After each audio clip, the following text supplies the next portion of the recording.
Hello and welcome to Tete à Tete, France 24's flagship interview show. Our guest today is the President of Ghana, Nana Akufo-Addo. Mr. President, thank you very much. Hello. Good to see you again.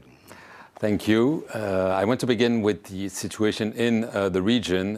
In July, Mali, Burkina Faso, Niger have created a so-called Confederation of Sahel States. They've had announced that they would withdraw from the regional bloc ECOWAS. How worried are you that this could signal the end of ECOWAS? It has to be a worrying situation. ECOWAS is a 50-year-old organization, and until this decision on the part of these three states, it had been an important homogenous bloc. So for three of them, and they're all founder members of ECOWAS, Burkina Faso, Niger, and Mali, for them to come to this situation is regrettable. There can be no two ways about it. And I don't believe there's any serious-minded West African who will be happy at what has happened. What then matters is what are we going to do about it? Because they say we're going out. Well, it's their right. I mean, because even the treaty that binds us all together has provisions for you to walk out. So that's something that is foreseeable. But I don't believe it's in their interest, and I don't believe it's in the interest of the wider ECOWAS bloc to allow this to happen. So you still hope for a solution? Well, more than hope. We have to continue to work at it, to make sure that we can, at the end of the day, find some common ground that would allow them to look at the return to ECOWAS. We have to do that. They are three important members of our community, and we can't just wash our hands off them. Right. What they've done is wash their hands off ECOWAS. When it came to promising transitions, there were sanctions were lifted. They played around with ECOWAS, and the intentions are pretty clear. They want to stay in power. That's obvious, and that has to. You were taken for a ride. Well, it may well be, but whatever be the case, that cannot mean that we will stop wanting to work to see what the possibilities are of a reintegration of the three countries back into ECOWAS. There's no reason for us to continue to wash our hands off them. Even if they want to wash their hands off, we cannot wash our hands off them. Let's take the example of Niger. Right. Niger, there's a coup. Elected President Mohamed Bazoum arrested. ECOWAS says we want him out, and we're threatening military intervention. It hasn't happened. 1 year later, military intervention is off the table, unless I missed something. And President Bazoum is in jail, and no one says anything. It is an unacceptable position. Should there have been a military intervention? I don't want to get into that discussion. It didn't happen. And it won't happen. Well, how states evolve and how policies evolve, you cannot predict. But at the moment, it's not happening, and Bazoum is still in prison. I think that his position is unacceptable. It's completely unacceptable that a democratically elected leader like Bazoum should be treated in the manner in which he has been treated. Essentially, people are throwing mud in the face of the Nigerian people. We have to continue to insist on his freedom. As far as I'm concerned, his freedom, unconditional freedom, is still very much on the table, and we will continue to agitate for it and to be part of the ECOWAS demand that he be freed as soon as possible. Speaking of security, French troops left. Those countries said, we're going to take care of security ourselves, bring Russian mercenaries or whatever. You are a neighbor of Burkina Faso. From your viewpoint, has the situation worsened since the French troops have withdrawn, or has it improved? It's certainly not improved.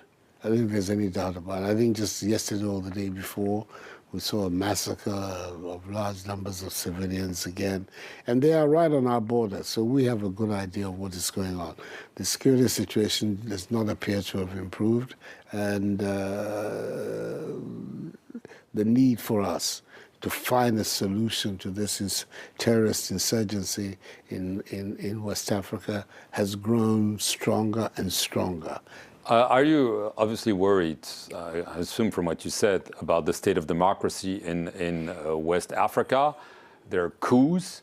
There are also the issue of presidential terms, being changed. We change the constitution. It's a difficult period. You'll have these up and downs, and right now you're going down. It's down. But I'm confident that the majority of people in West Africa continue to have great faith. I mean, for instance, when people had doubts about which way it was going to go in Senegal, you saw the big turnout of people when the vote came in Senegal for them to elect their new leaders. The same in countries like Ghana. When the polls open, you will see the numbers of Ghanaians who are going to go out openly, freely, to express their view as to who and what should be the next course of action in our countries. So the desire of our people to live within a democratic culture, to me, is incontestable. Right.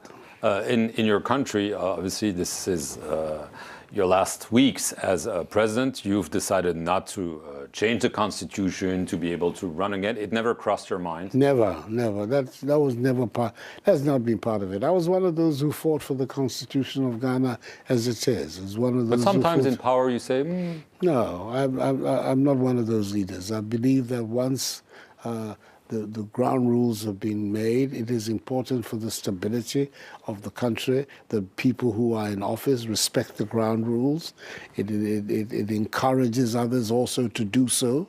The stability in Ghana today has a lot to do with the fact that we have been going through these regular popular consultations. They've been accepted by the people. They've been accepted by the political class. It's proved to be a stabilizing feature of our politics. The opposition is worried about the fairness of the election. They're saying the way voter registration is going is not fair. They want an audit. They don't trust you. It's not me. I'm not responsible. The Electoral Commission. I'm not responsible for the electoral process. That's the Electoral Commission. They had an opportunity the other day. The Electoral Commission chose to broadcast publicly its deliberations on these issues, and I think the whole country came to realize that, in fact, there was very little substance in the claims that the opposition was making, and they have now gone ahead to say that they will abide by the program that the Electoral Commission has laid out. I think that means implicitly that the demands that they were making have been shelved. And they have to be shelved because there's no substance to it. Right. Are you concerned about protest movements? We've seen a lot of protests. Some activists were arrested, put in jail. The opposition is saying you're trying to stifle dissent. I'm not responsible for jailing people in Ghana. The courts in Ghana are independent institutions, and they have been all through this period of the Fourth Republic.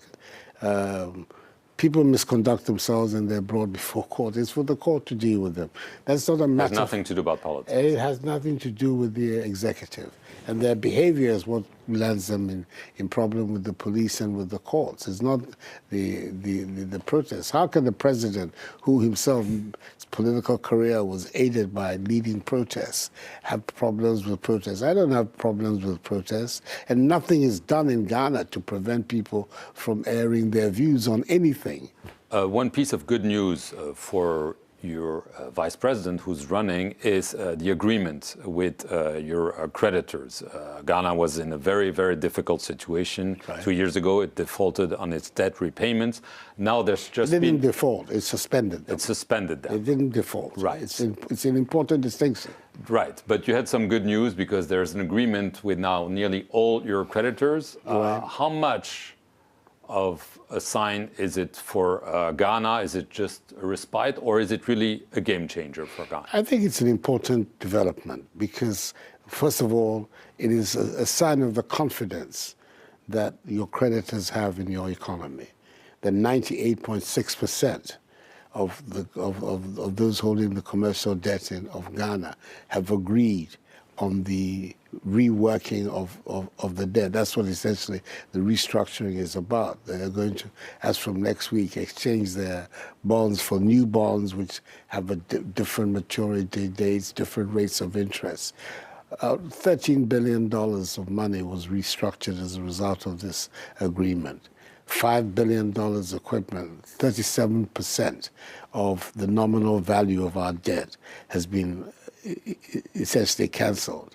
And another $4.3 billion of savings on interest will also accrue during the period. So altogether, you're talking about savings to the Ghanaian exchequer of something in the region of $10 billion. That's a significant amount of money.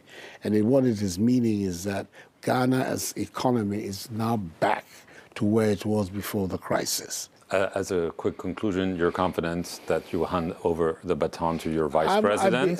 I believe that first of all, he's waging a good campaign. He has a message that is resonating, especially with the young people in Ghana.